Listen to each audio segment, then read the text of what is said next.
한 사발의 물로 천년의 깨달음을 전하다. 여러분, 혹시 이런 의문을 가져본 적 있으신가요? 불경에서 자주 말하는 진공묘유란 대체 무슨 뜻일까요? 공이 없다는 뜻인데 어떻게 묘유가 될 수 있죠? 유가 존재한다는 뜻인데 어떻게 진공이라고 하죠? 이렇게 모순되어 보이는 네 글자가 얼마나 많은 구도자들을 혼란스럽게 했는지 모릅니다. 하지만 민국 시절 한 고승인 허윈 선사가 가장 평범한 물 한 사발로 2000년의 수수께끼를 명쾌하게 설명했습니다. 그날 이해한 사람은 그 자리에서 깨달았고 이해하지 못한 사람은 평생 아쉬워했다고 합니다. 그날은 민국 24년의 어느 가을날 저녁이었습니다. 복건성 고산 영천사 선방에서 저녁 예불이 막 끝났습니다. 석양빛이 오래된 나무창을 통해 들어와 푸른 벽돌 바닥에 얼룩덜룩한 그림자를 만들었습니다. 사방에서 온 40여 명의 차막 제자들이 선방 한가운데 앉아 허윈 선사의 가르침을 기다리고 있었습니다. 이 제자들 중에는 강절에서 온 거사도 있고 운리에서 걸어온 행각승도 있었으며 복건 현지사철의 젊은 승려도 있었습니다. 그들의 공통점은 불법에 대해 깊은 의문을 가지고 있다는 것이었습니다.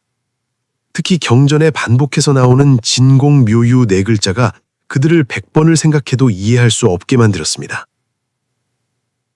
어떤 사람은 공이 아무것도 없다는 뜻이라면 수행이 무슨 의미가 있나요? 라고 말했습니다. 또 어떤 사람은 유가 실제로 존재한다는 뜻이라면 어떻게 일체 개공이라고 하죠? 라고 했습니다. 이 두 가지 말이 그들의 마음속에서 계속 충돌하며 풀 수 없는 매듭을 만들었습니다. 며칠 전 마침내 명회라는 용감한 제자 한 명이 용기를 내어 허윈 선사에게 여쭈었습니다. 그는 공손하게 물었습니다. 스승님, 제자가 여러 해 불경을 읽었지만 진공묘유를 도무지 이해할 수 없습니다. 공과 유는 본래 서로 반대되는데 어떻게 하나로 통일될 수 있습니까? 스승님께서 자비로이 가르쳐 주십시오. 허윈 선사는 듣고 나서 긴 흰 눈썹이 살짝 움직였고 주름 가득한 얼굴에 자비로운 미소를 띄었습니다. 그는 주위를 둘러보고 명회뿐만 아니라 자리에 있는 많은 제자들의 눈에서도 같은 혼란과 갈망이 드러나는 것을 발견했습니다. 선사는 천천히 고개를 끄덕이며 말했습니다. 좋다. 여러분 모두 이런 의문이 있으니 내일 저녁 예불 후에 노승이 여러분께 이 진공묘유에 대해 말씀드리겠다. 소식이 퍼지자 영천사의 모든 승려들이 흥분했습니다. 허윈 선사는 이미 100세가 넘은 고령이라 평소에 공개적으로 법문을 하는 일이 매우 드물었습니다. 이번에 선사께서 특별히 진공묘유에 대해 가르침을 주신다니 정말 귀한 인연이었습니다. 모두들 이 법회를 듣기 위해 마음을 단단히 먹고 준비했습니다. 다음 날 저녁, 선방에는 벌써 사람들로 가득 찼습니다. 오랫동안 참악했던 40여 명의 제자들 외에도 소식을 듣고 달려온 많은 승려와 신도들이 있었습니다. 선방 전체가 발 디딜 틈이 없었습니다. 날이 어두워지자 누군가 등잔불을 쳤습니다. 어스름한 등불 아래 허윈 선사가 천천히 선방으로 들어왔습니다. 뒤따른 시자 한 명이 쟁반을 들고 있었습니다. 선사가 자리에 앉자 시자가 쟁반을 선사 앞에 작은 탁자에 놓았습니다. 모두가 자세히 보니 쟁반 위에는 단 한 가지만 있었습니다.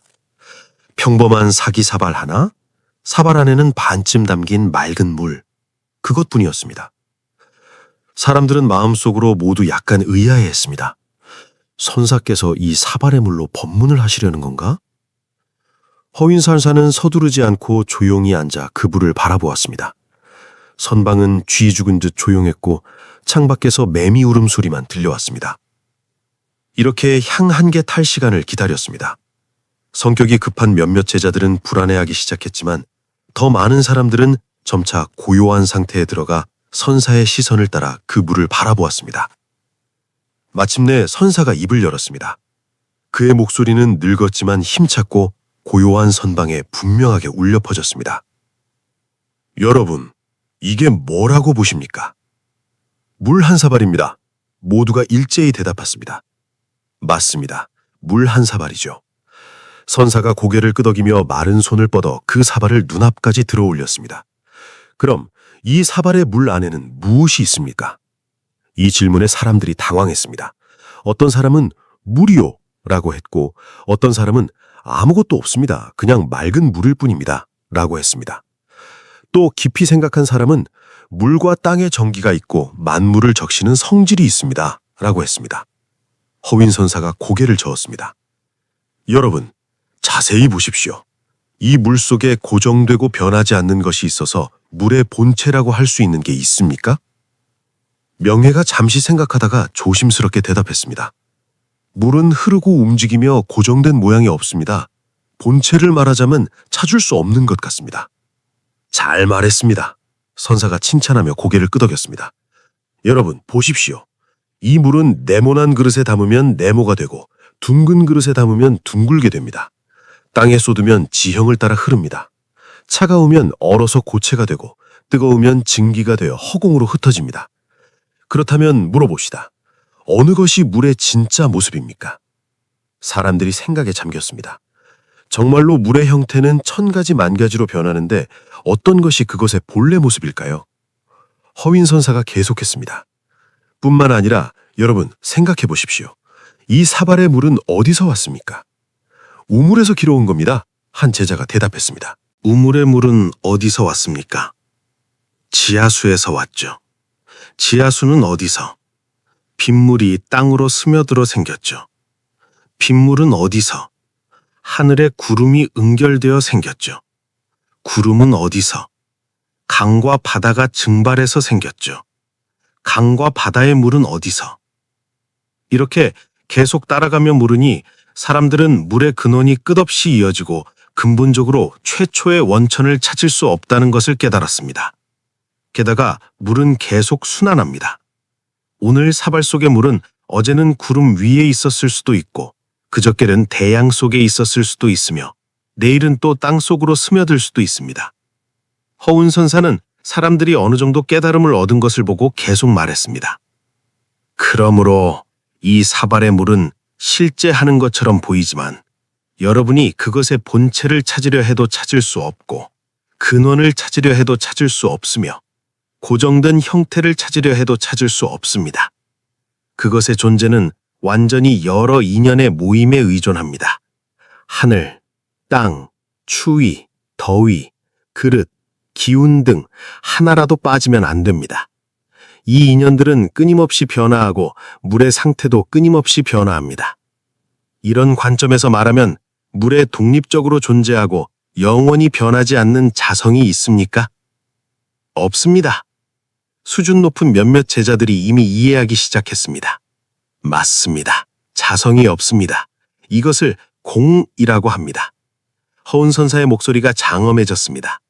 경전에서 제법 공상이라고 말하는 것은 아무것도 없다는 뜻이 아니라 모든 법에 고정되고 변하지 않는 자성이 없다는 뜻입니다. 그것들은 모두 인연이 화합하여 생기고 인연이 흩어지면 사라집니다. 여러분 보십시오. 이 물은 하늘과 땅 덕분에, 산과 강 덕분에, 기운과 사물 덕분에 비로소 여러분 눈앞에 이 사발의 물로 나타난 것입니다. 이런 인연들을 떠나면 물이 어디에 있습니까? 선방이 조용해졌습니다. 모두가 이 말에 충격을 받았습니다. 원래 공이란 허무가 아니고 아무것도 없는 것이 아니라 고정되고 변하지 않는 본체가 없다는 뜻이었습니다. 모든 것이 인연의 흐름 속에 있다는 것이죠. 명예가 갑자기 일어나 감격하여 물었습니다. 스승님, 물이 공이고 자성이 없다면 지금 제가 보는 이 사발의 물, 만지는 이 차가움, 마시면 갈증을 해소하는 이것은 또 무엇입니까? 이것들이 모두 가짜입니까? 이 질문은 자리에 있는 모든 사람의 의문을 대변했습니다. 그들은 방금 공의 의미를 이해했지만 눈앞의 현실은 너무나 진실합니다. 이 모순을 어떻게 조화시킬까요? 허운선사가 미소 지었습니다. 그 미소 속에 깊은 자비와 지혜가 담겨 있었습니다. 그는 천천히 사발을 내려놓으며 말했습니다. 잘 물었습니다. 이것이 바로 제가 말씀드리려는 두 번째 의미입니다. 여러분, 공은 없다는 뜻이 아닙니다. 공은 자성이 없다는 것이지만 자성이 없다고 해서 그 작용이 분명하게 나타나는 것을 방해하지 않습니다. 이렇게 말하며 그는 손짓으로 한 제자를 앞으로 불러 그 사발을 건네주었습니다. 한 모금 마셔보세요. 그 제자는 공손히 사발을 받아 조심스럽게 한 모금 마신 후 대답했습니다. 차갑고 달콤합니다. 갈증이 해소됩니까? 그렇습니다. 왜 해소됩니까? 물을 마셨기 때문입니다. 허인선사가 고개를 끄덕였습니다. 보십시오. 물은 비록 본성이 공하고 고정된 자성이 없지만 갈증을 해소하는 그 작용이 있지 않습니까? 있습니다. 차가운 느낌이 있지 않습니까? 있습니다. 달콤한 맛이 있지 않습니까?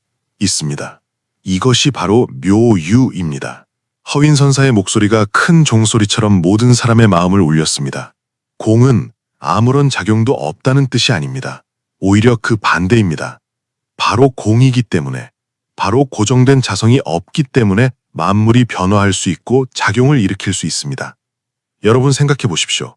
만약 물에 고정되고 변하지 않는 자성이 있다면 그것이 네모나 둥글게 될 수 있겠습니까? 얼음이나 증기가 될 수 있겠습니까? 만물을 적실 수 있겠습니까? 바로 공하고 자성이 없기 때문에 온갖 묘한 작용을 나타낼 수 있습니다. 이런 묘한 작용은 허공에서 나오는 것이 아니라 인연에 따라 생기는 것이므로 묘유라고 합니다. 선방의 움직임이 일기 시작했습니다. 몇몇 제자의 눈에서 깨달음의 빛이 반짝였습니다. 하지만 허인선사는 여기까지 이해하는 것만으로는 충분하지 않다는 것을 알았습니다. 한 단계 더 깊이 들어가야 했습니다. 그는 사발을 들어 모두에게 자세히 관찰하게 했습니다. 여러분, 보십시오. 이 물의 표면이 매우 고요하지 않습니까? 그렇습니다. 하지만 이 고요함이 진정한 고요함입니까? 여러분 자세히 보십시오. 이 물은 움직이는 것 같지만 사실 숨결에 따라 미세하게 움직이고 빛과 그림자에 따라 흔들리며 한순간도 진정으로 정지한 적이 없습니다. 그러므로 겉으로 보이는 고요함 아래 실제로는 끊임없이 변화하고 있습니다. 움직임 속에 고요함이 있고 고요함 속에 움직임이 있습니다. 이 물을 다시 보십시오. 투명하고 맑아 보이지만 자세히 보면 그 안에 침전물이 있고 생명의 기운이 숨어 있어서 완전히 아무것도 없는 것이 아닙니다. 그러므로 맑음 속에 탁함이 있고 탁함 속에 맑음이 있습니다. 선사의 손이 살짝 흔들리자 물결이 일었습니다. 여러분 보십시오. 이 물결이 한 겹 한 겹 펼쳐집니다. 여쭙겠습니다. 물결이 물입니까? 그렇습니다. 어떤 사람이 대답했습니다. 아닙니다. 또 다른 사람이 대답했습니다. 여러분이 말한 것이 모두 맞기도 하고 모두 틀립니다. 허윈선사가 미소 지으며 말했습니다. 물결은 물입니다. 왜냐하면 물결은 물을 떠날 수 없고 물이 없으면 물결이 없기 때문입니다. 하지만 물결은 물과 같지 않습니다. 왜냐하면 물은 고요할 수 있고 반드시 물결이 있어야 하는 것은 아니기 때문입니다. 그러므로 물결이 곧 물이고 물이 곧 물결이지만 물결이 모든 물을 대표할 수는 없습니다. 이것이 바로 하나도 아니고 둘도 아닌 도리입니다. 여기까지 말한 선사의 어조가 더욱 깊어졌습니다. 더 깊이 들어가면 우리가 이것을 물 한 사발이라고 말할 때 우리는 사실 물이라는 이름과 형상으로 그것을 부르는 것입니다. 하지만 이 이름과 형상은 우리 마음이 붙인 표시일 뿐 물 자체에는 물이라는 이름이 없습니다. 물이라는 이름은 우리의 분별심이 그것에 물이라는 이름을 붙이고 액체라는 형상을 정하고 갈증 해소라는 기능을 나눈 것입니다. 그렇다면 물 자체는 무엇입니까?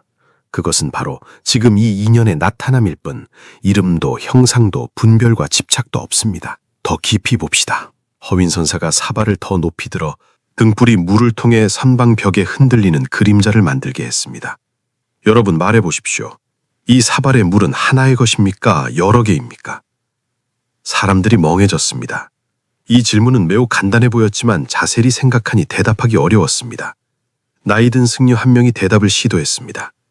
전체로 보면 하나이고 부분으로 보면 무수히 많습니다. 잘 말했습니다. 허윈선사가 허락했습니다. 그러므로 하나와 많음도 우리 마음의 분별일 뿐입니다. 물 자체에는 하나도 많음도 없습니다. 우리가 그것을 물 한 사발이라고 말하면 전체를 하나로 보는 것이고 우리가 그것을 무수한 물방울로 나눌 수 있다고 말하면 부분을 셀 수 있는 많음으로 보는 것입니다.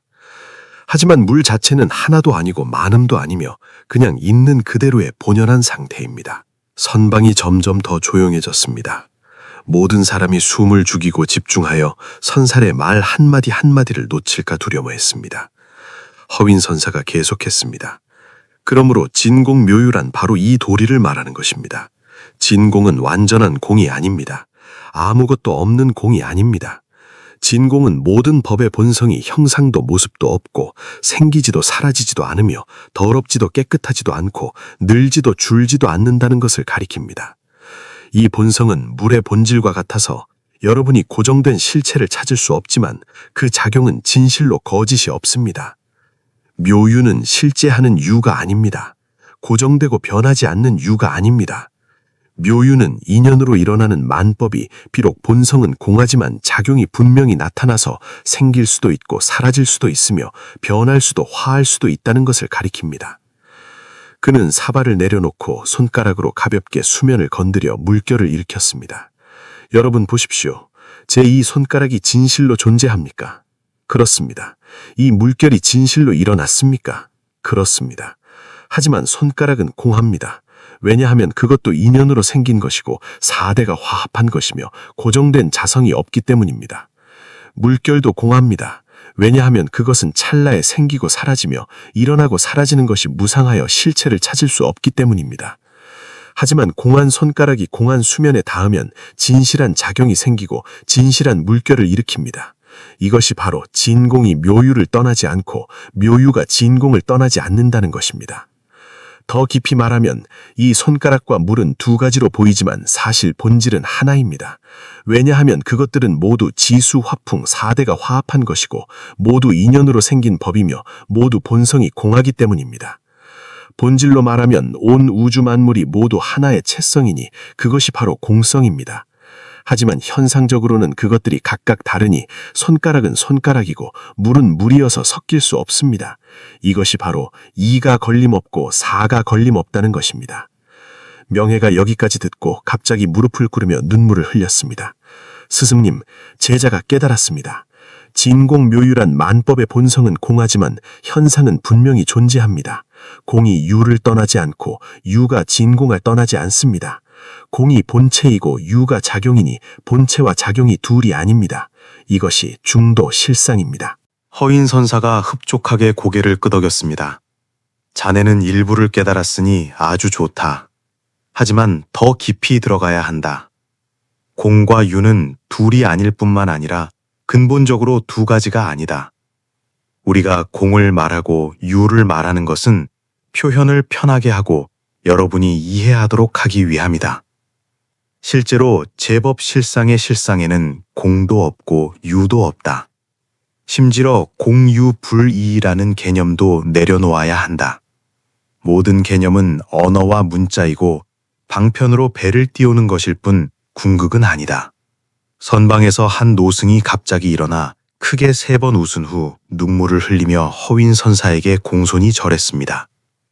제자가 오늘에야 알았습니다. 30년 동안 헛되이 마음을 써왔다는 것을. 원래 진공묘유가 다른 곳에 있지 않고 바로 지금 이 한 생각에 있다는 것을. 생각이 일어나고 사라지니 공하지만 공하지 않고 있지만 있지 않습니다. 선사님의 자비로운 가르침에 감사드립니다. 또 몇몇 제자들이 잇따라 일어나 절을 올렸습니다. 분명히 어느 정도 깨달음을 얻은 것이었습니다. 하지만 더 많은 사람들은 아직 괴로이 생각하며 반쯤은 이해하고 반쯤은 이해하지 못했습니다. 허윈 선사는 이를 보고 그들에게 실제적인 안내를 더 해야 한다는 것을 알았습니다. 그가 말했습니다. 여러분, 서두르지 마십시오. 깨달음은 사람마다 인연이 다릅니다. 어떤 사람은 순간에 도노하고 어떤 사람은 점차 수행하여 깨닫고 어떤 사람은 천겁 만겁을 거쳐야 비로소 개합할 수 있습니다. 중요한 것은 바른 견해를 지키고 치우치거나 기울지 않으며 계속 정진하는 것입니다. 오늘 노승이 말한 것을 여러분이 얼마나 듣고 이해하든 일시적으로 깨닫지 못한 사람도 때때로 참고하고 체험한다면 시간이 지나 공부가 쌓이면 자연히 환하게 트이는 날이 있을 것입니다. 기억하십시오. 진공묘유는 현묘하고 멀리 떨어진 것이 아니라 일상의 실상입니다. 옷 입고 밥 먹는 것이 그것이고 걷고 서고 앉고 눕는 것이 그것입니다. 장작 나르고 물 깃는 것이 그것이니 어디에나 있지 않은 곳이 없고 언제든지 있지 않은 때가 없습니다. 여러분이 돌아간 후에 일상 속에서 많이 관찰하고 많이 체험하십시오. 나무를 보면 그것의 인연이 모이고 흩어지는 것을 관찰하여 공인지 유인지 보고, 구름을 보면 그것의 생멸무쌍을 관찰하여 진인지 가인지 보십시오. 심지어 자신의 마음 생각을 보아서 그 생각이 일어남에 오는 곳이 없고 감에 가는 곳이 없는 것을 관찰하여 공인지 유인지 보십시오. 이렇게 때때로 참고하고 때때로 체험하면 언젠가는 마치 물통 바닥이 떨어진 것처럼 호련히 본래를 깨닫게 될 것입니다. 여기까지 말한 허윈선사는 잠시 멈추고 사방을 둘러본 후 마지막으로 말했습니다. 오늘 가르침은 여기까지입니다. 노승이 한 마디 덧붙이겠습니다.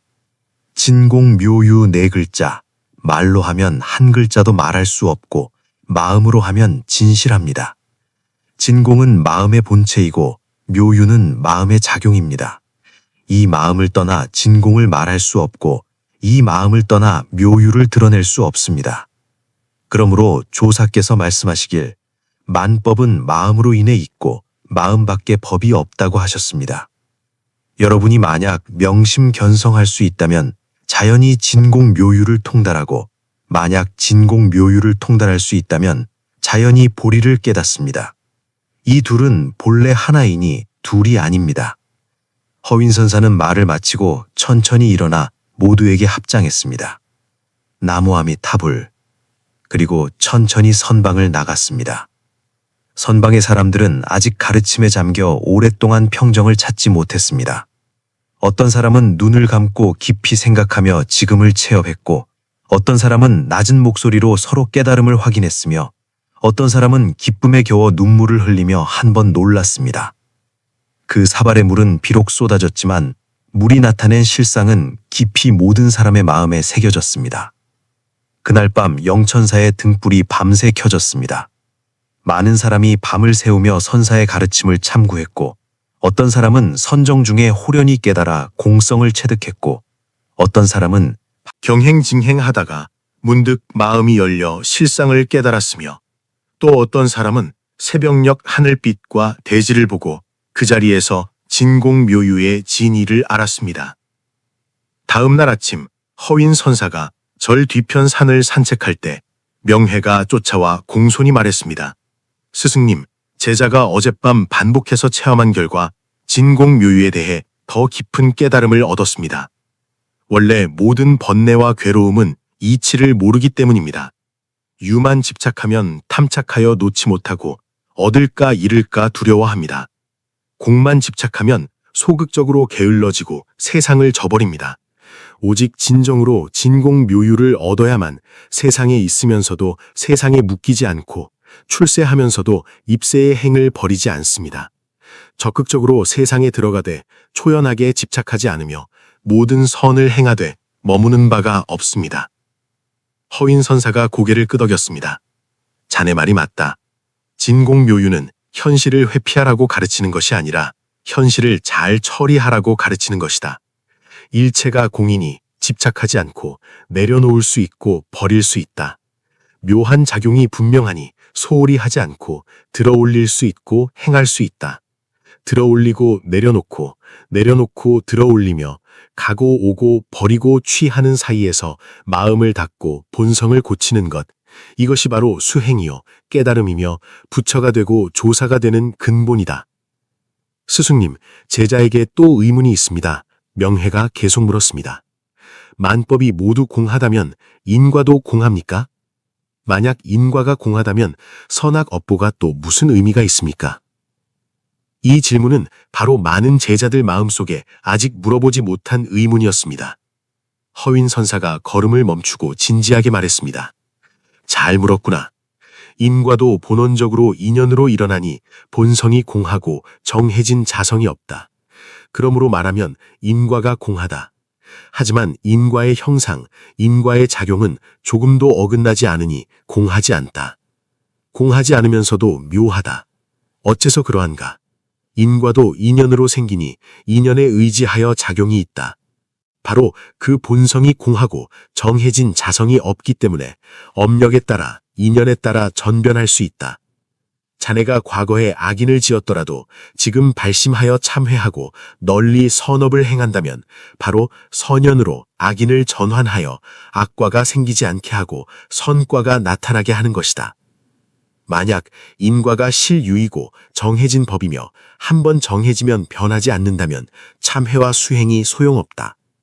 이러므로 진공묘유는 자네에게 인과의 본성이 공함을 알아 업보의 형상에 집착하지 말되 인과의 묘한 작용은 어둡지 않으니 일어나는 마음, 움직이는 생각, 말과 행동을 조심하라고 가르친다. 이것이 바로 가명으로 잇되 필경은 공하고 공이 유를 떠나지 않는 중도의 성품이다. 명회가 환하게 깨달았습니다. 제자가 깨달았습니다. 진공묘유는 바로 우리에게 중도를 행하라고 가르치는 것입니다. 두 극단에 치우치지 않습니다. 유임으로 탐구하지 않고 공임으로 소홀히 하지 않습니다. 선임으로 따르고 악임으로 멀리합니다. 세간에서 자기가 해야 할 책임과 할 일을 다하되 내심은 청명하고 확연하여 외경에 이끌리지 않고 망념을 따라 흘러가지 않습니다. 바로 그렇다. 허윈선사가 흡족하게 웃었습니다. 자네가 여기까지 깨달았으니 참으로 드물다. 하지만 깨달음은 한 가지이고 행은 또 다른 것이다. 비록 도노했더라도 점수를 해야 한다. 이해한 후에 더욱 일상 속에서 행동으로 옮기고 체험해야만 비로소 이를 일로 바꿀 수 있다. 기억하라. 진공묘유는 말로만 하는 이론이 아니라 생생한 생명 상태이고 실제로 행할 수 있고 실제로 닦을 수 있는 해탈의 길이다. 자네가 진정으로 이 경지에 들어가면 삶의 모든 순간이 모두 자제하고 모두 기쁘고 모두 열반의 묘한 마음임을 알게 될 것이다. 세월이 흘러 그 가르침이 이미 수십 년이 지났지만 허윈선사가 물 한 바굴로 진공묘유를 보인 이야기는 대대로 전해져 수많은 후학 수행자들을 개발했습니다. 어떤 사람은 말합니다. 그 사발의 물이 바로 우리의 생명이라고. 생명은 견고하고 실체가 있는 것 같지만 사실은 찰나마다 변화하며 인연이 모이면 생기고 인연이 흩어지면 사라지니 영원히 변하지 않는 실체가 없습니다. 하지만 생명 속의 온갖 체험, 기쁨과 슬픔, 만남과 이별, 희로애락, 은진실하고 각각 그 작용이 있습니다. 진공묘유를 얻으면 무상 속에서 본심을 지키고 변화 속에서 변하지 않는 성품을 보며 생멸 속에서 불생불멸의 본체를 체득할 수 있습니다. 어떤 사람은 말합니다. 그 사발의 물이 바로 이 세상이라고. 세상은 겉으로 보기에 분주하고 만상이 다양해 보이지만 사실은 만법이 같은 근원으로 돌아가며 함께 공성으로 귀의합니다. 하지만 세상의 산화대지, 일활성신, 초목조수는 또 분명히 드러나 각각 자신의 역할을 다하고 각각 그 작용을 다합니다.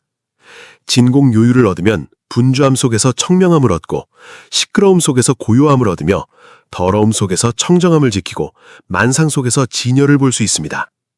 또 어떤 사람은 말합니다. 그 사발의 물이 바로 우리의 마음이라고. 마음은 형상도 모습도 없는 것 같지만 만상을 담을 수 있고 본성은 공하지만 마음의 깨달음, 분별, 버리고 취함, 느끼고 지음은 영묘하여 작용이 무궁합니다. 진공묘유를 얻으면 망념 속에서 진심을 알아보고 번뇌 속에서 보리를 보며 생사 속에서 열반을 증득하고 작용 속에서 본래의 성품을 체득할 수 있습니다. 사실 이런 말들은 모두 맞습니다. 진공묘유는 보편적 실상이라 모든 법을 관통하기 때문입니다. 하지만 이런 말들은 또 모두 궁극이 아닙니다. 진공묘유는 모든 말을 초월하여 생각으로 헤아릴 수 없고 오직 스스로 안으로 증득해야 하기 때문입니다. 오늘 우리가 허윤선사의 이 가르침을 돌이켜보면 여전히 그 속에 담긴 깊은 지혜와 개발을 느낄 수 있습니다. 이 물질이 넘치고 사람 마음이 들뜬 시대에 우리는 더욱 진공묘유의 지혜가 필요합니다. 그것으로 마음을 비추고 방향을 가리켜야 합니다. 우리 주변을 보십시오. 얼마나 많은 사람이 명예와 이익, 재물과 부에 갇혀 지위와 명성에 집착하며 이 때문에 불안해하고 몸과 마음이 지쳐 있습니까? 그들은 이런 외적인 것들을 실제하는 것으로 여기고 필사적으로 쫓아가니 얻으면 기뻐하고 잃으면 슬퍼하며 평생 그것에 얽매입니다. 만약 진공묘유를 깨달으면 이런 외적인 것들이 모두 인연으로 생긴 것이고 본성이 공하여 오래 유지될 수 없으며 실체가 아님을 알 것입니다. 이것이 사람들에게 노력하지 말라는 것이 아니라 노력할 때 평상심을 유지하고 얻고 이름을 초월하며 버리고 취함을 헤아려 그렇게 해야만 진정한 행복과 안녕을 얻을 수 있다고 가르치는 것입니다. 다시 우리 자신을 보십시오. 얼마나 많은 때에 감정에 갇혀 있습니까? 기쁘면 우쭐대고 슬프면 견딜 수 없이 괴로워하며 화나면 불꽃이 마음을 태우고 근심하면 100가지 병이 생깁니다. 만약 진공묘유를 깨달으면 이런 감정들도 인연으로 생긴 것이고 본성이 공하여 정해진 것이 없음을 알 것입니다. 왔으면 왔고 갔으면 갔으니 집착하거나 매달릴 필요가 없습니다. 이것이 사람들에게 감정이 없으라는 것이 아니라 감정이 생길 때 각성을 유지하고 감정에 이끌리거나 감정에 따라 흘러가지 말라고 가르치는 것입니다. 그렇게 해야만 진정한 자제와 청량함을 얻을 수 있습니다. 또 우리의 인간관계를 보십시오. 얼마나 많은 갈등과 충돌이 나를 중하게 여기는 데서 비롯됩니까? 내 관점, 내 이익, 내 체면에 집착하여 사사건건 나를 중심으로 하니 포용할 수 없고 순응할 수 없습니다. 만약 진공묘유를 깨달으면 이 나도 오온이 화합한 가상이고 본성이 공하여 정해진 자성이 없음을 알 것입니다. 나도 공하거든 하물며 내 견해, 나의 집착, 나의 이익에 무슨 실체가 있겠습니까? 이것이 사람들에게 자아가 없으라는 것이 아니라 자아에 대한 집착을 내려놓고 남에게 관대하며 일을 후하게 하라고 가르치는 것입니다. 처리하라고 가르치는 것입니다.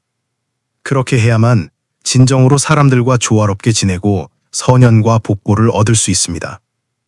허윤 선사가 물 한 사발로 진공묘유를 말했지만 진공묘유의 도리는 그 사발의 물속에 있지 않고 우리 각자의 마음속에 있으며 매 순간의 체험 속에 있습니다. 아침에 일어나 거울 속 모습을 대할 때 그것이 공입니까 유입니까? 진입니까 가입니까? 밥을 먹을 때 그 음식의 맛이 공입니까 유입니까? 진입니까 가입니까? 일할 때 하는 일이 공입니까 유입니까? 진입니까 가입니까? 이런 질문들은 복잡한 사색이 필요 없고 말로 논쟁할 필요도 없습니다. 다만 관찰하고 바로 체험하면 됩니다.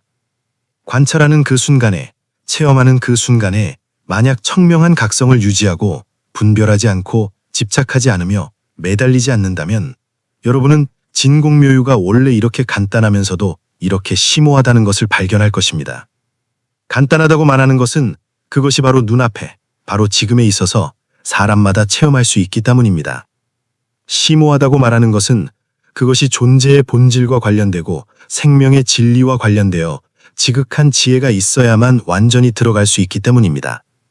하지만 간단하든 심오하든 진공묘유는 모두 실상이고 모두 진리이며 모두 해탈로 통하는 하나뿐인 문입니다. 정말로 만약 우리가 진공묘유를 증득할 수 있다면 삶은 어떤 경지가 될까요? 냉담하고 무정해지는 것이 아니라 더욱 자비롭고 부드러워집니다. 왜냐하면 일체 중생이 같은 몸이고 같은 근원임을 보기 때문입니다. 소극적이고 게을러지는 것이 아니라 더욱 지혜롭고 정진하게 됩니다. 왜냐하면 연기성 공을 알아 모든 선을 행해야 함을 알기 때문입니다. 현실을 벗어나는 것이 아니라 더욱 자제하게 됩니다. 왜냐하면 세간법 속에서 출세간법을 세우고 생사 속에서 큰 해탈을 얻기 때문입니다. 이런 경지는 아득히 멀지 않습니다. 사람마다 수행을 통해 증득할 수 있습니다. 허윤 선사는 100세 고령에도 사방을 두루다니며 중생을 교화했습니다. 그의 일생이 바로 진공묘유의 가장 좋은 증명입니다. 홍진 속에서 수행하고 수행 속에서 세상에 들어가며 공성 속에서 작용을 일으키고 작용 속에서 공으로 돌아가며 정멸 속에서 널리 중생을 제도하고 제도하지 않음 속에서 정멸의 즐거움을 체험합니다. 그렇다면 우리는 어떻게 수행해야 진공묘유를 증득할 수 있을까요? 허윤 선사는 이미 답을 주었습니다. 일상에서 손을 대고 지금 이 순간에 체험하십시오. 세속을 멀리할 필요 없고 살림에 들어갈 필요 없으며 세속의 일을 버릴 필요 없습니다. 다만 생활의 모든 세세한 부분에서 각성을 유지하고 만법을 관찰하며 공성을 체득하십시오. 옷 입을 때 옷에 인연이 모이고 흩어지는 것을 관찰하여 그 아름다움과 추함에 집착하지 마십시오. 밥 먹을 때 음식이 얻어지기 어려움을 관찰하여 그 맛에 탐하지 마십시오. 걸을 때 발걸음이 일어나고 내려감을 관찰하되 그 빠르고 느림을 좇지 마십시오. 잘 때 생각이 일어나고 사라지는 무상함을 관찰하되 그 혼침을 따르지 마십시오. 이렇게 한숨 한 호흡 사이에 관찰하고 한 일어남 한 움직임 사이에 체험하십시오. 오래도록 공부가 쌓이면 여러분은 진공 묘유가 다른 곳에 있지 않고 바로 지금 이 순간에 바로 이 한 생각 청정함 속에 있음을 발견할 것입니다. 찻잔을 들었을 때 차의 향기, 온도, 입맛은 묘유의 드러남이고 이 모든 것이 인연으로 생겨 찰나마다 변화하며 본성이 공하니 공하지만 공하지 않고 있지만 있지 않습니다. 이것이 바로 진공 묘유입니다. 허윈선사의 그 사발물은 이미 먼지 속으로 사라져 좌출에 찾을 수 없습니다. 하지만 물이 드러낸 실상, 계시한 진리는 영원히 전해져 천고를 비춥니다. 물은 사라질 수 있지만 물의 본성은 사라지지 않습니다. 형상은 바뀔 수 있지만 실상은 영원히 있는 그대로 움직이지 않습니다. 이것이 바로 진공 묘유의 가장 깊은 의미입니다. 이 시끄럽고 번잡한 세상에서 우리 각자는 그 사발의 물과 같습니다. 인연을 따라 흘러가며 온갖 변화를 겪습니다. 때로는 사발 속 맑은 물로 평온하고 고요하고, 때로는 강물이 세차게 흘러 격렬하게 출렁이며, 때로는 구름과 안개처럼 아득하여 좌취를 찾을 수 없고, 때로는 감로수가 되어 널리 중생을 적십니다. 하지만 어떤 상태에 있든 우리의 본성은 결코 변한 적이 없습니다. 그것이 바로 공성이고 진여이며 불성입니다. 진공묘유는 우리에게 현실을 회피하라고 가르치지 않습니다. 오히려 현실 속에서 더 잘 살라고 가르칩니다. 일체가 공함을 알아 집착을 내려놓고 가볍게 앞으로 나아가되 묘한 작용이 분명히 드러나니 책임을 들어올려 적극적으로 행하십시오. 내려놓고 들어올리며 들어올리고 내려놓으며 가고 오고 버리고 취하는 사이에서 흔들리지 않는 마음을 연마하고 가고 취하고 버리는 가운데 큰 자제를 이루십시오. 이것이 바로 수행이고 이것이 바로 깨달음이며 이것이 바로 생명의 궁극적 의미입니다. 그 옛날 허윈선사가 한 사발 물로 진공묘유를 말했을 때 무수한 제자가 그 자리에서 깨달았습니다. 오늘 이 이야기가 우리 귀에 전해졌으니 우리도 어느 정도 깨달음을 얻고 체험할 수 있지 않을까요? 애써 구할 필요 없고 조급할 필요 없습니다. 다만 진실하게 도를 구하는 마음을 유지하고 계속 배우고 계속 수행하며 계속 체험하십시오. 언젠가는 우리도 그 옛날 제자들처럼 환하게 트여 자신의 본래 면목을 깨닫게 될 것입니다. 그때가 되면 우리는 깨달을 것입니다. 진공묘유는 고심한 이론이 아니라 생명의 실상이고 아득히 먼 피안이 아니라 발 아래 이 언덕이며 이루어야 할 목표가 아니라 본래 있는 그대로의 상태입니다. 우리는 결코 진공묘유를 떠난 적이 없습니다. 다만 무명과 번뇌에 가려져 볼 수 없었을 뿐입니다. 일단 구름을 걷어내고 해를 보면 일체가 본래 갖추어져 있어 밖에서 구할 필요가 없음을 알게 될 것입니다. 허인선사의 그 사발물은 비록 평범한 것이지만 우주의 오묘함과 생명의 진리를 담고 있습니다. 인연 있어 이 이야기를 듣는 사람은 잘 참고하고 잘 체험하십시오. 그것을 그냥 하나의 이야기로 듣고 지나치지 말고 오히려 그것을 하나의 밝은 거울로 삼아 자신 마음의 미혹을 비추고 하나의 열쇠로 삼아 지혜의 큰 문을 열며 하나의 등불로 삼아 수행의 길을 밝히십시오. 기억하십시오. 진공묘유는 바로 여러분 곁에, 여러분 마음속에, 여러분의 매 순간에 있습니다. 밖에서 구할 필요 없고 말에 집착할 필요 없습니다. 다만 청명한 각성을 유지하고 바로 관찰하고 바로 체험하면 여러분은 허윈선사가 말씀하신 진리를 깨달을 것입니다. 그때가 되면 여러분도 그 옛날 제자들처럼 마음에서 우러나는 미소를 지을 것입니다. 왜냐하면 마침내 깨닫기 때문입니다. 원래 진상이 이렇게 간단하면서도 이렇게 원만하다는 것을. 물 한 사발이 1000가지 밥을 말하고 한 생각이 10,000가지 이치를 통달합니다. 이 이야기를 읽는 모든 인연 있는 이들이 그 속에서 개발을 얻어 깨달음의 길로 들어서고 마침내 진공묘유의 경지를 증득하여 큰 자제를 얻고 큰 해탈을 얻기를 바랍니다.